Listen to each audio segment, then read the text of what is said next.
Congressman Rodante Marcoleta!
Isang mainit at masayang pagbati po ng International Women's Day sa inyong lahat. Natatandaan ko po yun, March 8 dapat yun kahapon dahil birthday po yan ng aking kaisa-isang babaeng minahal sa aking buhay.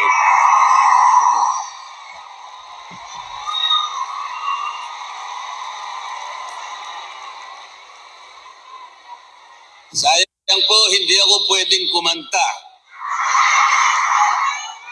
Dalawang bagay po.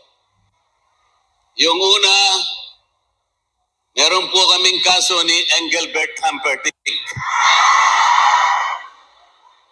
Dinimanda niya po ako sa London sapagkat parehong-pareho ang boses namin. Nahirapan po yung judge sapagkat kahit papano niya pakinggan yung boses niya at saka yung boses ko, talagang walang pinag-iba. Sabi ng judge, mahihirapan talaga ako. Kaya ang gawin muna natin, kayong dalawa, kahit anong mangyari, huwag muna kayong kakanta. So meron pong temporary restraining order. Yung pangalawa po, nangako po ako kay PRRD na kung ako po'y kakanta, kailangan duet kaming dalawa.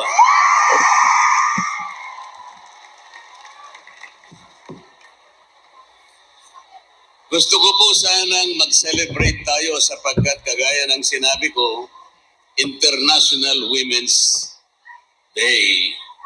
Pero paano tayo mag-celebrate kung ang kalagayan po ng ating bansa ngayon ay napakahirap?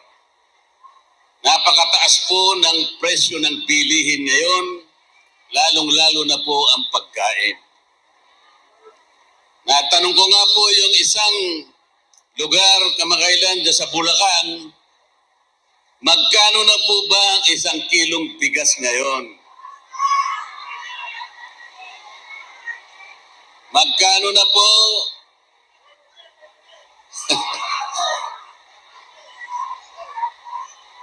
Natupad po ba yung pangako?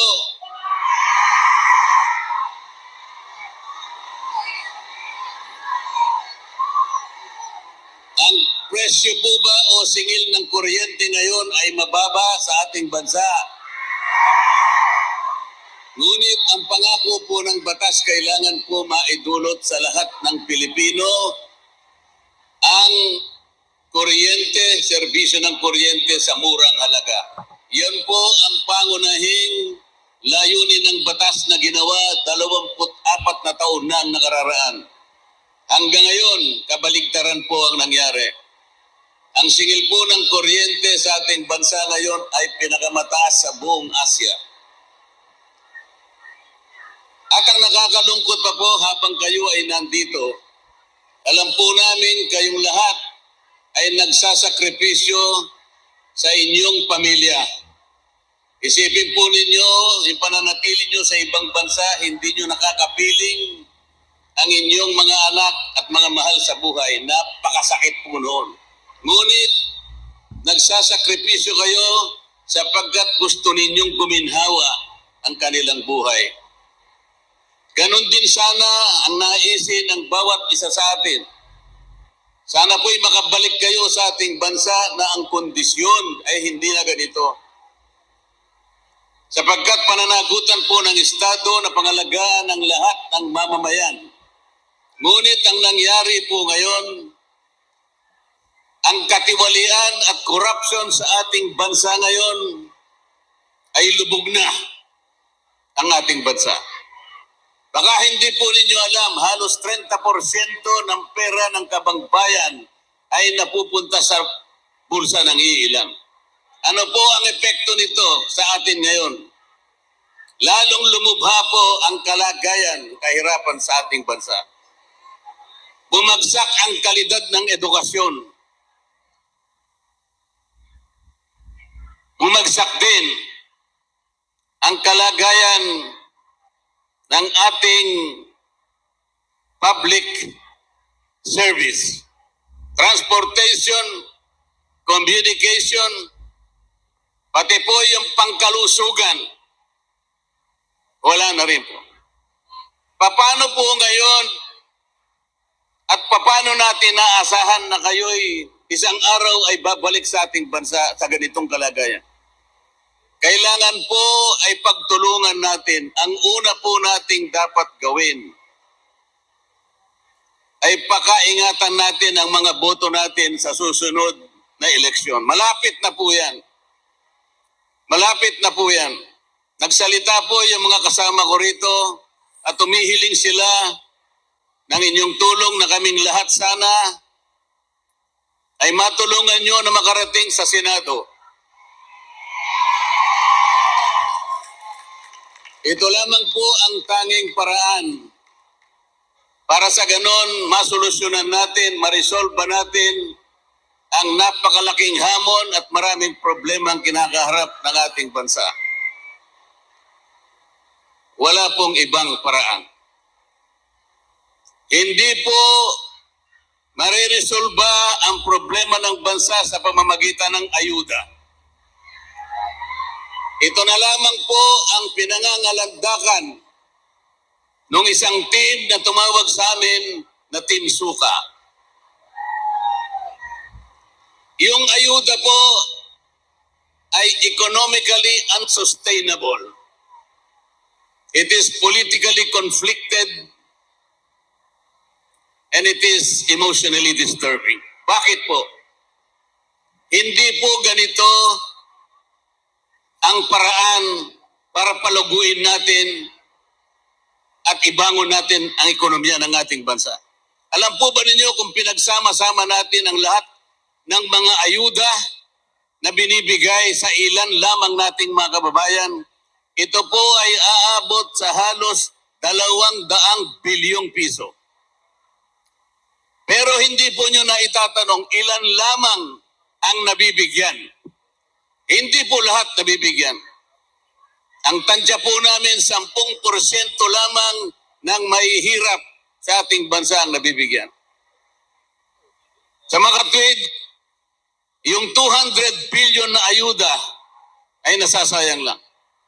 Kailangan po yun ay gamitin para palaguin, para pausbungin ang ekonomiya ng bansa sapagkat dito magmumula ang maraming kalakal, ang paggawaan, ang negosyo, at ito po'y mag-generate ng trabaho sa ating mga mamamayan. Dagdag na kita ang kailangan ng ating mamamayan. Yun po ang kailangan, hindi ayuda. Kaya ako lalapit po, sasabihin po ninyo ito, sa mga kababayan natin, sa mga kamag-anak ninyo sa ating bansa, kapag sila ay may daladalang ayuda, tanggapin po ninyo, ngunit huwag kayong magpasalamat sapagkat ang ibibigay nilang ayuda sa mga kamag-anak nyo sa Maynila Yun po ay pera din ng bayan. Galing po sa ating buwis ang ibibigay sa kanila. Huwag po kayong magpasalamat, sabihin po ninyo sa mga kamag-anak ninyo. Ito po ay pera ng bayan na pinadaan lamang sa kanilang kamay para siguro ipaisip nila o ipagkunwari na akala mo galing sa kanilang bulsa. Hindi po. Sabihin po ninyo sa ating mga kababayan sa ating bansa, huwag po kayong masisilaw sa kislap ng konting salapi. Huwag ninyong ipagpapalit ang kinabukasan ng ating bansa. Huwag ninyong ipagpapalit ang dangal ng Pilipino. Yung 10,000 ibibigay nila, halimbawa, ang katapat po noon sa loob ng 6 na taon, 5 piso isang araw. 5 piso isang araw. Hindi po yan ang paraan para mabuhay ang ating mga mamamayan. Kawawa po sila, lalong-lalo na po kayong lahat na nandito. Tinutulungan po natin sila, ngunit hanggang kailan po ang pagtulong? Sa inyo't gusto ninyong umuwi rin at makapiling ninyo ang inyong mga mahal sa buhay. Dapat ang ating bansa, may handa natin, may talaga natin sa mga kondisyon na kapag darating ang panahon na kayo'y uuwi, ang ating bansa naman ang gaganti sa magandang sakripisyong ginawa ninyo sa panahon ng inyong pananatili sa ibang bansa. Yun po ang dapat mangyari. Dapat makapiling ninyo ang inyong mga mahal sa buhay sa lalong madaling panahon. At sa pangangalaga ng isang bansa na nandun po lahat ang biyaya, kayang-kayang mabuhay ng marangal at disente ang ating mamamayan.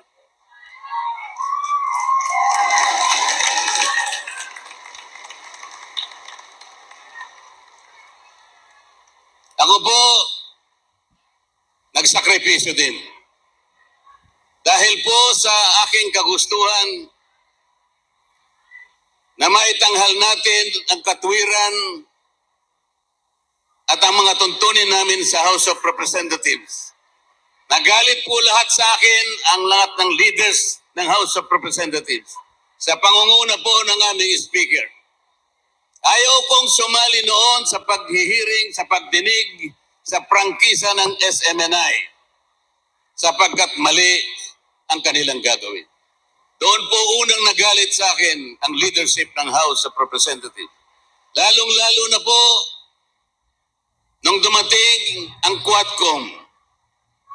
Lalong mali sapagkat walang gagawing mabuti kung hindi usigin, i-persecute ang dating Pangulo ng Republika. Sa galit po nila sa akin, tinanggalan, hinubaran ako lahat ng committee. Pati po yung aking memberships sa Commission on Appointments, tinanggalan po ako lahat. Pati po ang allowances na dati binibigay po nila sa akin, tinanggal na rin po. At ang higit na nakalulungkot po, pati yung pinadadaan ng mga guarantee letters na pampagamot sa mga may sakit, pinris pa po nila. At sa palagay po nila, mapaparusahan nila ako. Hindi po. Ang pinarusahan po nila, mga kababayan natin gusto nating ipagamot at makabili ng gamot. Ganyan po ang klase ng namiminuno sa House of Representatives ngayon. Pagsama-samahin po ninyo yung boses ninyong lahat, pag isang tinig tayong lahat, ipaalam natin hanggang sa Tacloban kung sino yung tao na yon na may kinalaman sa pagpapahirap ng ating bansa. Katapos-tapusan, makikiusap kaming lahat. Sana po, lahat ng mga kasama ko po sa PDP Laban. Kahit na kami po'y pinaglihilang sa suka, pagtiyagaan nyo na po kami. Ngunit sinasabi namin sa inyong lahat, kaming lahat ay may asim. Hindi po kagaya ng kabila na hindi ko na alam kung ano ang amoy nilang lahat.